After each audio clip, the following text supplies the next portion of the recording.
eu sou Stephanie Ramos, sou graduada e mestra em História pela Universidade Federal do Rio de Janeiro, sou doutoranda em História pela Universidade de Brasília, atuo como professora e educadora, faço parte da rede de historiadoras negras e historiadores negros e a plataforma educativa Afrodiálogos. A exposição que eu trarei aqui é intitulada O Patrício José Cláudio do Nascimento e as Experiências Negras de Educação Popular. Essa comunicação faz parte da coluna Nossas Histórias, que é organizada pela rede, em conjunto ao Cultner e ao Portal Guelé 10. É um pequeno recorte das pesquisas que se iniciaram com a minha dissertação de mestrado e mobiliza episódios da trajetória desse professor negro que atuou em favelas e morros do Rio de Janeiro. O meu desejo inicial pela pesquisa era de me debruçar sobre as experiências educativas organizadas por movimentos sociais negros e, de certa forma, mapear alguns projetos de escolarização voltados para as populações afro-brasileiras. O Congresso Nacional do Negro foi um evento que ocorreu em 1949, que foi organizado pelo Teatro Experimental do Negro de Abdias do Nascimento. Nessa documentação, eu vi que houve uma mesa voltada, intitulada para o problema da educação do negro. E entre os presentes estavam os professores Ironildes Rodrigues, a Maria Vale Lourdes do Nascimento, Haroldo Costa e José Cláudio do Nascimento. Este último chamou um pouco mais a minha atenção porque eu já havia tido um contato, mesmo que mínimo, com os outros personagens mencionados. Foi então que, procurando sobre notícias de jornais entre as décadas de 1930 e 1950, eu percebi logo de cara que ele havia sido responsável pela construção de ao menos 5 escolas em regiões marginalizadas do estado do Rio de Janeiro. Eu acredito que é muito importante esse movimento crescente de estudos de trajetórias negras, não só por entender episódios da vida de homens e mulheres negros, mas também a sua relação com o ativismo, os projetos identitários e os projetos de nação. Eu acho que todos nós temos a noção de que entre os ativistas mais conhecidos, não só no ambiente acadêmico, como nos movimentos sociais negros, está a figura do Abdias do Nascimento. Muito pelo fato dele ser um intelectual multifacetado e que atuou em diversas frentes da luta antirracista, isso em escala nacional e escala internacional. Mas cada vez mais nós vemos também a importância de compreendermos as trajetórias para além da figura do Abdias do Nascimento, até porque as redes de sociabilidade construídas por ele eram imensas e eventos como o Congresso Nacional do Negro foi organizado por muitas mãos, e entre essas mãos estava a de José Cláudio do Nascimento, que mesmo possuindo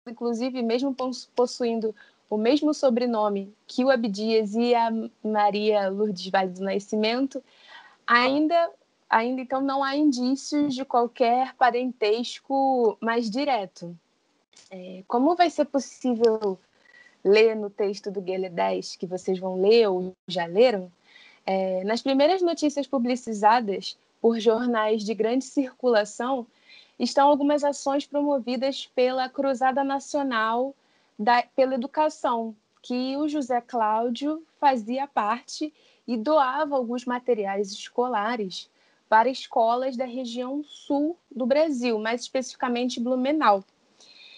Isso era um movimento bem recorrente na época, porque as escolas daquela região mantinham um currículo que era quase que totalmente germânico e atrapalhavam as intenções de unificar nacionalmente o país.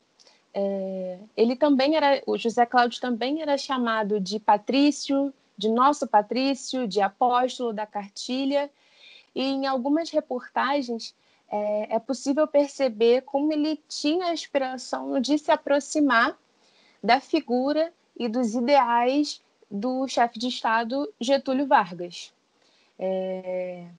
Eu vou falar um pouco mais sobre isso um pouco mais adiante, mas por agora eu acho interessante falar mais sobre os seus projetos de escolarização, de fato.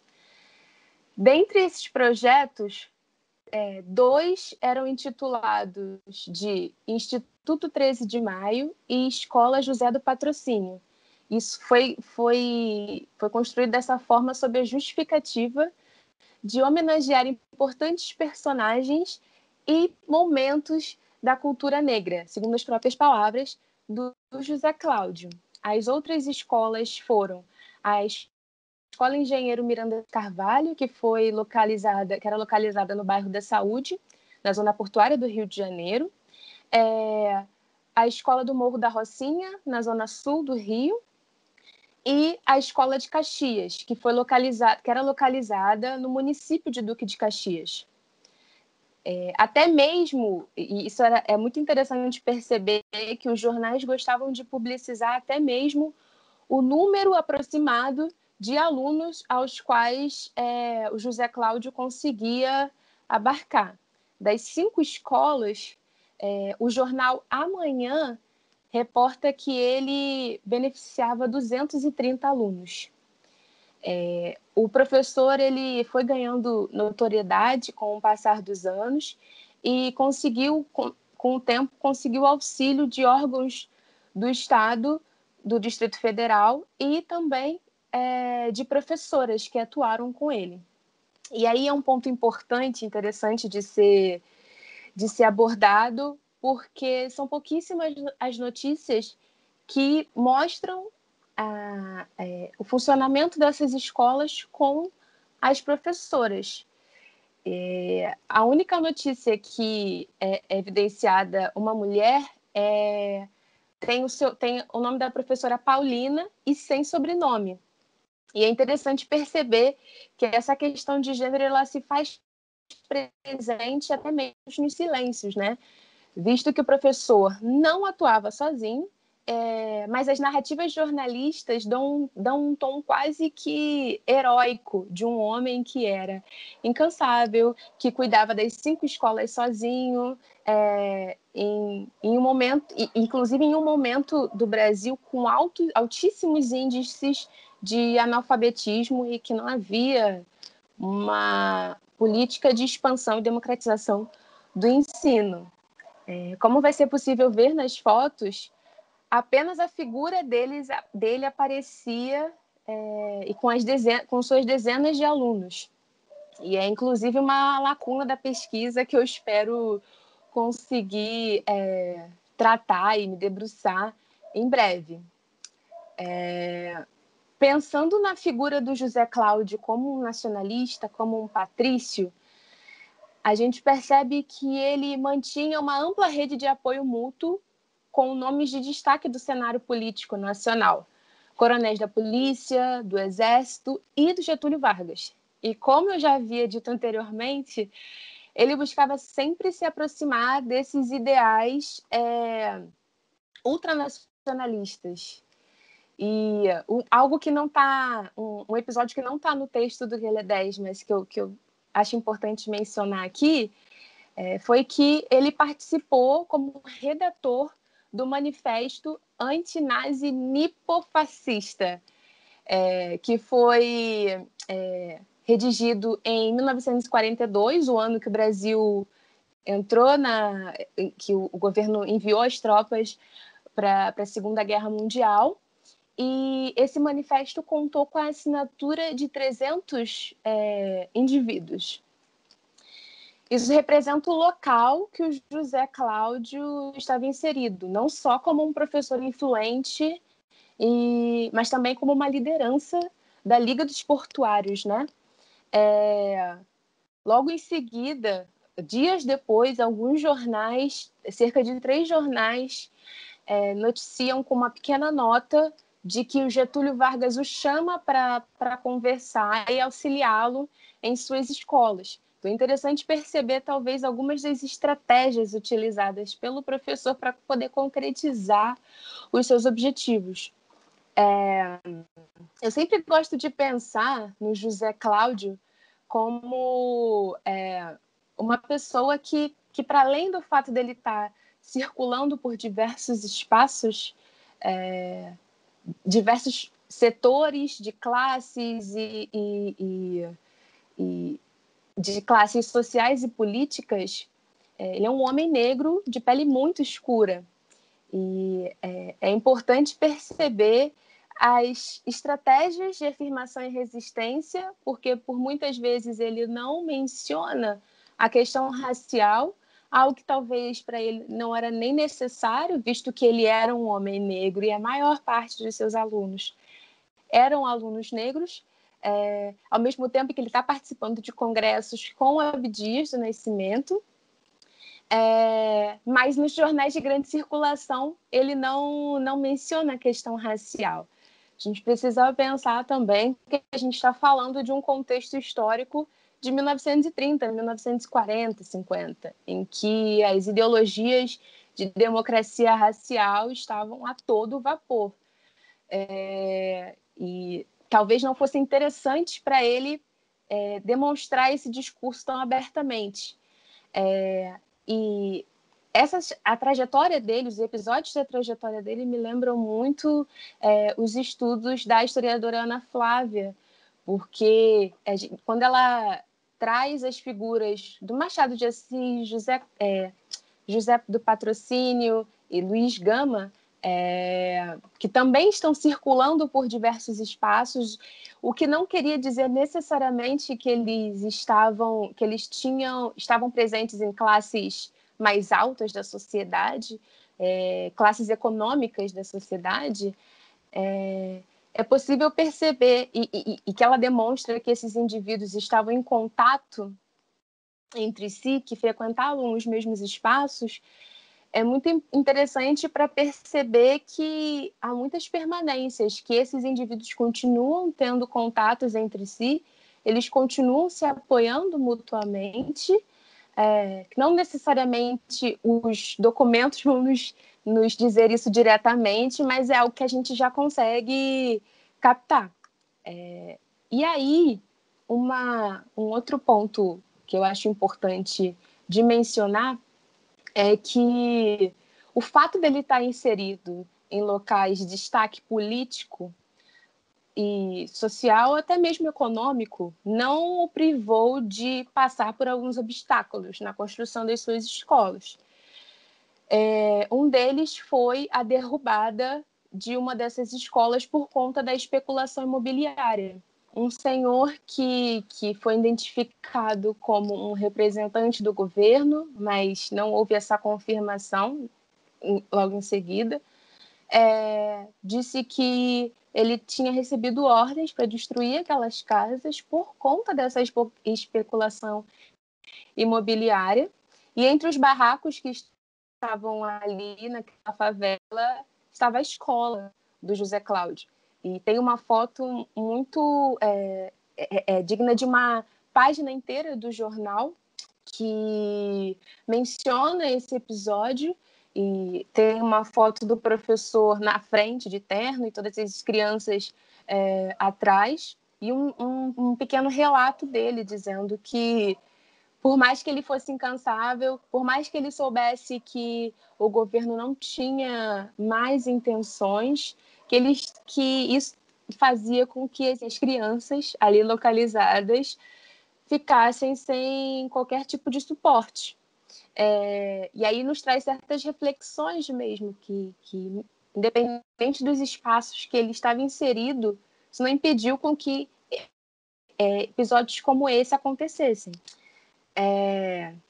Eu acho que, talvez para começar a fechar a minha fala, eu acho que a figura do José Cláudio nos ajuda a entender um contexto bem mais amplo, né? Porque quando a gente o relaciona com os movimentos sociais negros como as pesquisas historiográficas que se debruçam sobre os movimentos já conseguem demonstrar como eles são cada vez mais complexos. Esses indivíduos, eles são complexos no que tange as estratégias de afirmação e resistência.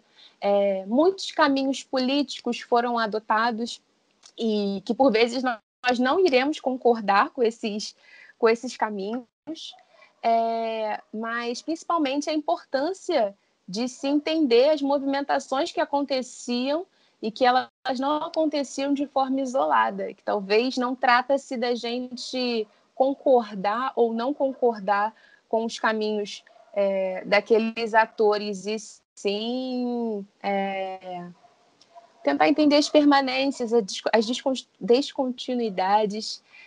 Esses professores, quando eu falo que eles não agiam isoladamente, porque a gente tem exemplos e que as pesquisas historiográficas já têm estudos muito concretos, caso de professores como o Emetério dos Santos, o pretestato Passos e Silva, a professora Coema dos Santos, que a historiadora Luara Santos muito bem traz, nos contribui com essa pesquisa. Projetos mais amplos, como a Escola da Irmandade de Nossa Senhora do Rosário e São Benedito dos Homens Pretos, que foi um projeto que foi esboçado antes mesmo da assinatura da Lei Áurea. São ações importantíssimas e que demonstram como esse professor deu continuidade, né? Ele não estava inventando a roda, ele só estava dando continuidade. Continuidade essa que nós vemos até os dias atuais, já que ainda hoje existem projetos com essa mesma pegada e a situação educacional para as populações negras e pobres ainda tem suas lamentáveis permanências. Um exemplo que eu gosto de mencionar é o NICA, que é o Núcleo Independente Comunitário de Aprendizagem, que funciona na favela do Jacarezinho. Eu gosto de mencionar porque foi aproximadamente no mesmo local em que José Cláudio do Nascimento atuou. E eles pontuam que eles encaram a educação como a principal ferramenta de mobilidade social. E são muitíssimas as semelhanças com os espaços, com as escolas de José Cláudio, e diversos outros projetos ainda existem, não só no Rio de Janeiro, como no Brasil todo, e que são influenciados por esses movimentos. Eu não quero trazer aqui uma perspectiva completamente salvacionista da educação.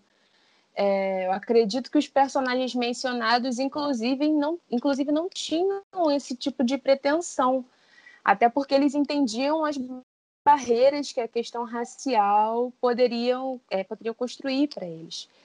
Mas entender a educação como um importante elemento para ampliar os acessos sociais e ampliar as redes de apoio desses ativistas. E não é à toa que a educação está sempre entre os pilares de qualquer movimentação negra que a gente percebe, não só atualmente, não só no período do pós-abolição e não só no período do Brasil Império. Isso a questão da instrução, do letramento, da escolarização é algo que nos remete a muitos anos. Eu espero que as trajetórias como a do José Cláudio possam nos ajudar nesse grande, digamos assim, quebra-cabeça, que é a historiografia e estudos multidisciplinares. Entender que o caminho é longo, mas saber da existência desses indivíduos é gratificante, porque ela nos ajuda, inclusive, em nossas disputas por narrativas antirracistas e que nos representem de fato e que pensem no nosso protagonismo em relação aos processos históricos. Nesse artigo e nesse vídeo eu apresentei a trajetória do José Cláudio do Nascimento, que foi um professor que foi responsável pela construção de ao menos 5 escolas em regiões marginalizadas favelas e morros do estado do Rio de Janeiro. Teve contato com pelo menos 230 alunos e foi um líder portuário, enfim. Eu espero que gostem, espero que leiam o artigo, assistam o vídeo e apoiem essa iniciativa.